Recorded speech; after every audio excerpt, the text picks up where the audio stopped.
A lot of times when I'm adjusting patients, they'll ask me, "Doc, is this the same way you adjust everybody?"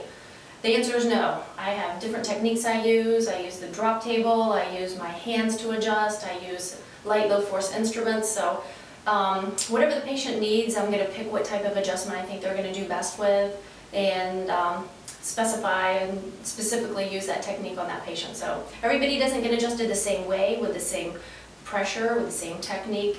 It's all specific to whatever the patient's going to need.